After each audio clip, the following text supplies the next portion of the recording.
Hey guys, I am DM Zone. This is Gamer's Oasis. Let's get into this. Really? Come on! Okay, guys. So I was talking with a society mate today, and we kind of got talking a little bit about pirates, and that's what I want to talk about with this. And you're gonna see I've got my video going behind this, the B-roll, I guess you could say, of me doing the hunt. And I'll get to the results of that at the end, of course. But let's go ahead and talk real quickly about the importance of pirates now and what the importance of pirates could be if they chose to go something close to this direction in the future. So, in the game Entropia Universe, there are pirates. People go around killing people in PvP lootable areas. It's confusing because there's PvP areas, PvP lootable areas, and then there's non-PvP areas, all within space. And it's not 100% clear. I know the little icons change color. I get the orange and red, but it's not 100% clear where you are, when you are. Should this be where the if you're flying forward, are you going into PvP area or are you leaving PvP area? Are you right in the edge and the ship's gotta go 5 feet to the left to be out of it? None of that's actually truly viewable. You just have to kind of know. So that makes it only the people that live in space and know these things. Only the people that have gone and try and figured out okay, I'm about that far away from this planet or from this space station, because space is relative.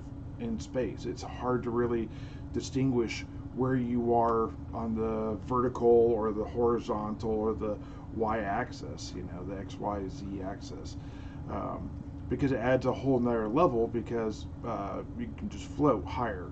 So is the PvP like completely vertical, or does it have like a tilt into it like that, if that makes sense?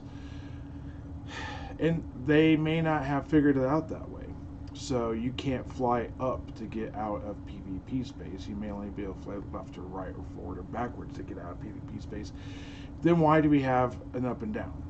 There's some limitations. And before we get too far down, I'm not dogging Entropia Universe for the space they've created. When I first flew into space and I did the one crazy trip, that was a different one. This is the either the Welcome to Arcadia or the one Traveling to Arcadia video I did a long time ago. I talked about the fact that space was nice looking, it looked good, but you could tell that this space was made for a game that wasn't intended to be played in space. Just like another game that I have played in the past, EVE Online, has space stations. It's a space game that was never intended to go walking around in space stations. And that's a shame. I don't know if they've ever fixed that, but that was like 10 years of them trying to fix that. Okay, so now that we have talked about the things like EVE Online that has not being able to walk through space and that type of stuff, and there's a drag. It became a meme, it became a joke. People are like, I left for 5 years, came back and still can't walk in space. There's a lot of things like that. The social aspect of the game became very isolated because there's no way to interact with people. This is many years ago, mind you. I don't know what the game's like now. I've kind of played, but I've not done anything but passively train skills while I'm offline of free skills. So I wouldn't say I've played the game. Anyways, we have things like that in Entropia Universe. I'm sure you could look around and point to these things and be like, I really wish that'd be better like pets. Wish we compact in a way we should be able to fix that. Should be fixes. I have skills in plasma, but I don't have a plasma weapon. I have skills in gauze, but I really don't have a plasma or gauze weapon. There are some, but there's not a lot. Was it rocket launchers is kind of a thing too. I wish some of these things were maybe more of the game. So what is that Entropia Universe have over its brand new competitors? Is it's beyond 3 weapons. You have laser, you have BOP, and you have Mind Force, sort of the redhead stepchild of the three. A lot of games are going to have that. A lot of games can figure that out. You've shown them the blueprint, the pathway, the way to do this. There's nothing MindArk or Entropia Universe or the Planet Partners probably need to figure out about those three things. They understand it. There's not a question that could be asked that they can't answer, maybe after a little bit of research, to figure out what the answer would be. I mean, they just know. If you change this percent, what will happen? Well, this and this and this, because we've already done this, because that 5 years ago happened, we fixed it. They've answered those questions. They've not answered those questions for new systems. And I'm not talking about we're going to take the gauze system and make it the laser system and just change some names. Let's make it different.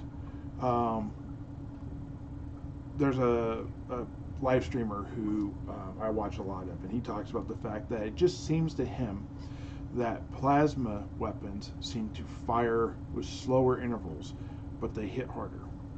The cost per second is the same, the damage per second is the same, but there is a difference. Now, he never, in the videos I've seen, talks about how that could be tactical or not tactical, or whether that's a good thing or a bad thing. But I would like to say I believe there's a play style to that type of weapon, and there are certain mobs where that would be beneficial. Let me go into that just briefly, and then we'll step back out of that, hopefully. I may have to edit this part out just to keep it in time frame. So a plasma pistol hits really hard. Let's say it costs 1.3 times the amount of ammo that a laser rifle does. But if you take that out times 100, and you took the laser rifle out times 130, the ammo cost would be the same. Okay, the damage per second would be the same. So in reality, as far as MindArk is concerned, they're the same. But a laser rifle is something you could saddle up to a creature, pull the trigger, keep firing, and it does it. You could do the same thing with a plasma pistol, or you could interject some strategy. Let's say you were to use that against a crab, like the tide claw crabs on Cyrene, or if you're to go up against some of the other slow stuff like the bio jellies on Cyrene, or the snoggle snouts on Calypso, and the list goes on, I'm sure. You can run faster than a crab or any of these other creatures, and then turn around and shoot. If your turnaround shot did more damage, that would be more beneficial to you, so you would favor plasma weapons as a style. But here's the trick, MindArk. Don't just think that's what people are going to do. To get up the skill, you're going to have to do this a lot. No one is doing that, in my opinion, for hours every day, for weeks, and then months, and then years. So you might see a little bit of a loss, but more the reality of it is you're probably going to see it used in seasonal events. You're probably going to see it used for so many levels, and they're going to go back to leveling their laser gun because they can just push a button and walk away, essentially. The fidgetiness of it is going to be good because it's going to draw interest, but then it's not going to keep the interest as like a main thing unless you are that one guy or girl who wants to play that type of way. Now, that doesn't make it bad. I can get a lot of value out of it, because right now I'm going to look in game real quick, because I'm sweating while I do this. Multitasking, I guess you could say. Let me look real quick. My proficiencies for Gauze Sniper is 18. Plasma Sniper is 18. And then my Gauze damage is 12. My plasma damage is 12. And Pistolier is down below. Those are all rifle stuff. Pistolier plasma is 10. Same thing with mounted laser, because they're about to use the same. They don't really fire bullets in space yet. Anyways, you get the general idea. So if I were to look at a weapon and be like, man, this level 5 weapon or this level 13 weapon is a rifle, it's a plasma or gauze, I could use this and have a lot of fun with it.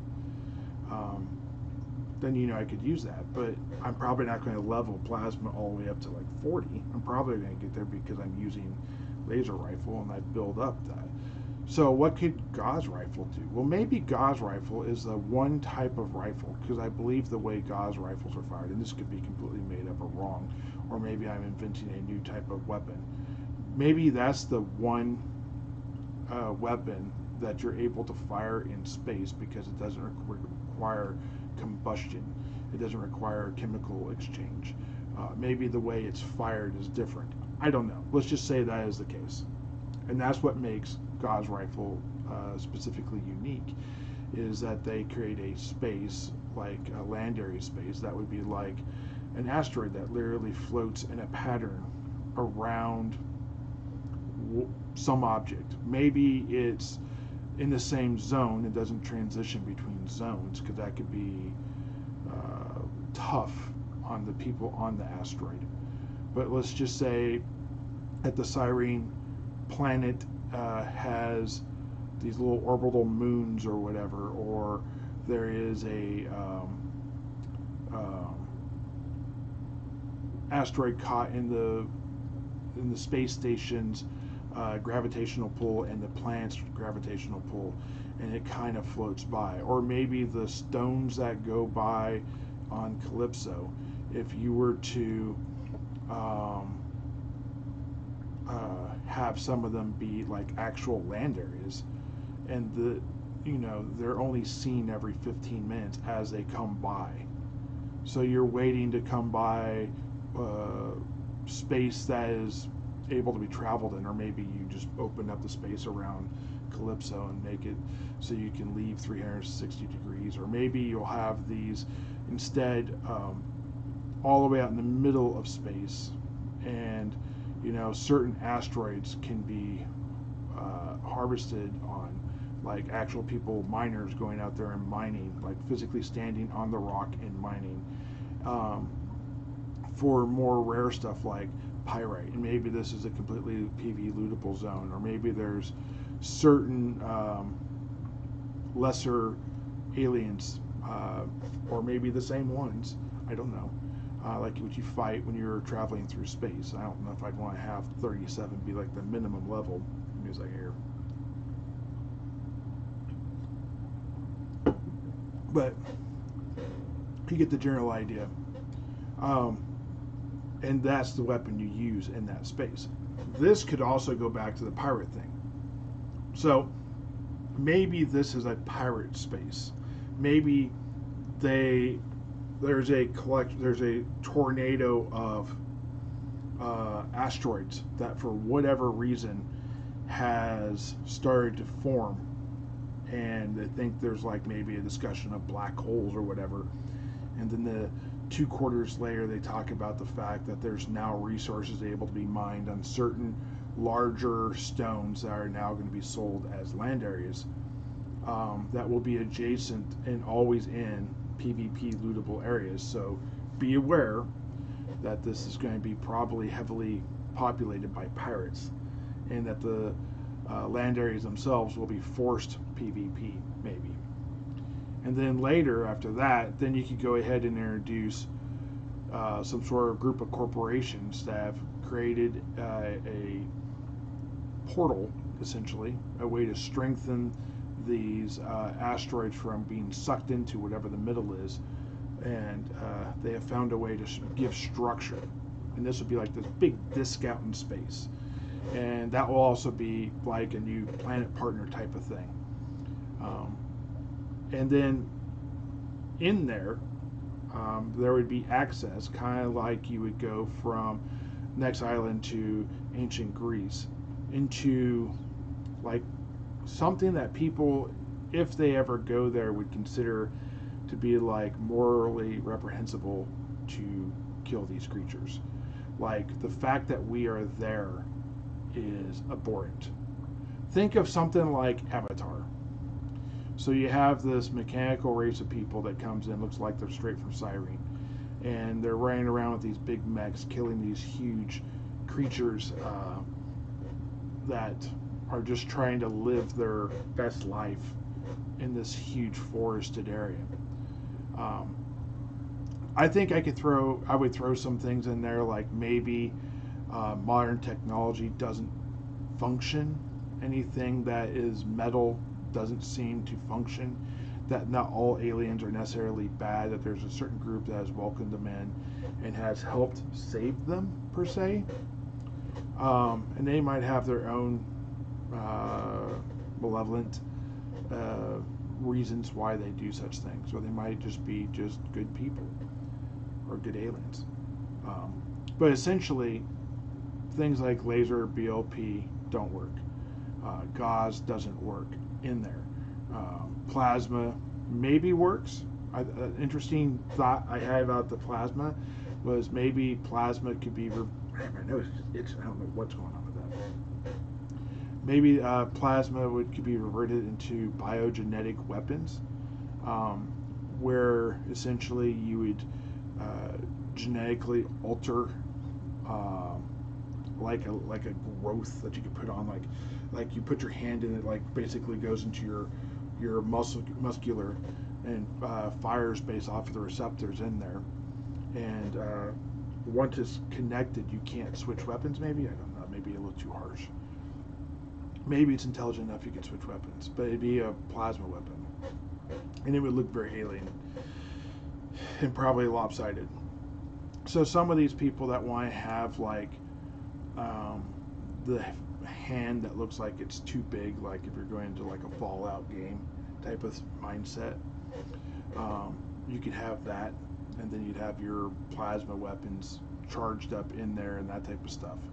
And I think that could be really cool. You could have plasma-based or biogenetic melee weapons. So for those melee purists, they would have their own ability to have something of that nature, like punching spikes and hammers and swords that are like crystal and stuff like that. And you know, those could be super. There's a lot of cool things you could do in that part. There's a lot of coolness, man. Give someone rational and put them in charge of a bunch of artists, and you could have and some creatives, and you're going to have some amazing stuff come out of that room after just a couple hours, if not days. Anyways, let me go over the notes I write down real quick. So you'd have an organization in charge of several other organizations basically funding this platform. So you have access levels and that type of stuff, and different factions and that type of stuff, and they'd all be going after different elements that they want refined and brought back from that world. You know, alternate skill systems.